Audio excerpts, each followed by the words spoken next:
Hey guys, what's up? This is a video about evictions. People have been asking me about the eviction process. When should you evict a person? I think that when someone needs to be evicted, you first of all, you almost want to try to curb the eviction. So you start the paperwork immediately. So in Florida, you have until the 5th to pay your rent, right?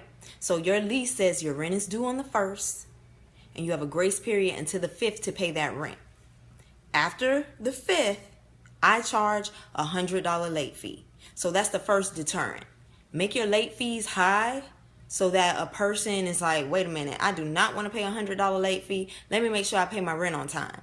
Okay, if the person does not pay by the 5th, on the 6th, they will get a 3-day notice. The 3-day notice does not include the weekends. It's 3 weekdays, and they have notice that either they need to leave your property or pay your rent. I mean, that's basically what the 3-day notice says, but we know that nobody's going to leave the property. And if they're not going to pay the rent, they're not going to call you. They're not going to contact you. I mean, you can get a feel as to whether or not, once you give a 3-day notice, whether or not that tenant is going to pay their rent. So you give the 3-day notice. You don't hear anything from them, you start that eviction process. You find a person who processes evictions. They will make sure that you will pay them for their service, and you will also pay them to file the eviction. And then once you pay them, a little bit further in the process, you also have to pay them for the sheriff's office to come out and actually put that person out. But that's a little further down in the process. So you pay, that person gets served, and after that person is served, then you'll really know whether or not if they just let it go, and maybe they might write a letter to the court or whatever. But the bottom line is, if they don't put money on that registry, the judge is not even gonna allow them to talk. They're not even going to acknowledge that they wrote a letter. They don't care. Money has to go into the registry. That rent money has to be they have to go to the courthouse and pay into that registry.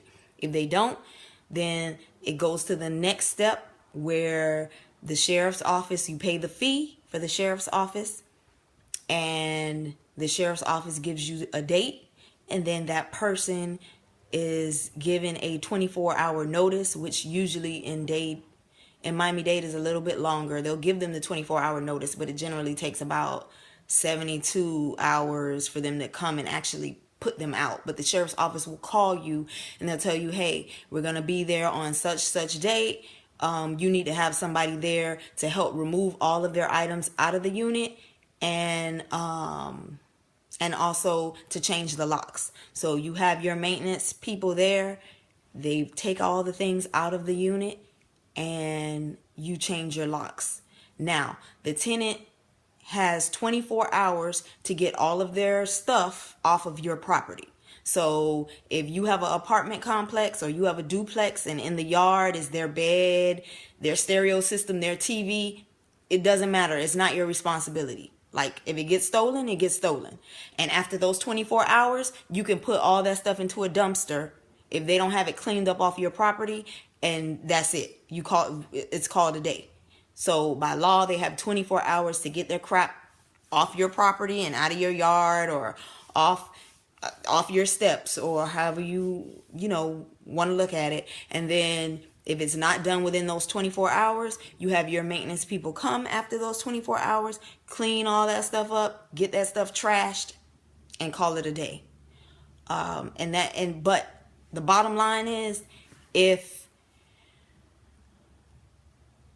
a person is not paying, if they don't pay their rent by whatever the deadline is for your state, so you have to legally give them those days. So on the 5th, like I said, after the 5th, then you get your 3-day notice. That's how it works here in Florida.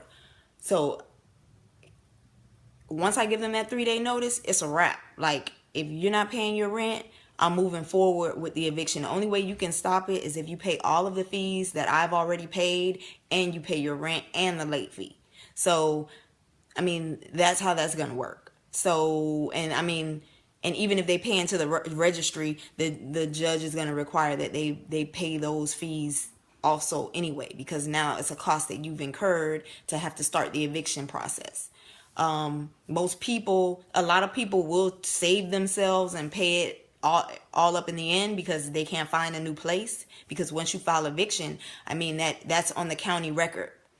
And so if someone else is trying to lease to them, let's say they try to go get another apartment while they're in the phase of eviction, and the person looks them up, they're going to say, wait, you're being currently evicted from where you stay. No, I don't want to rent to you. So they may even come with your money at the end right before the sheriff puts them out, because they can't find anywhere else to move because everybody is seeing that they have a eviction in process.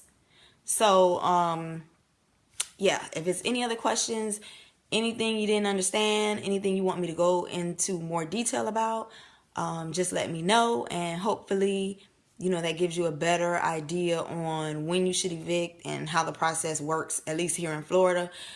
And yeah, so I will talk to you all later.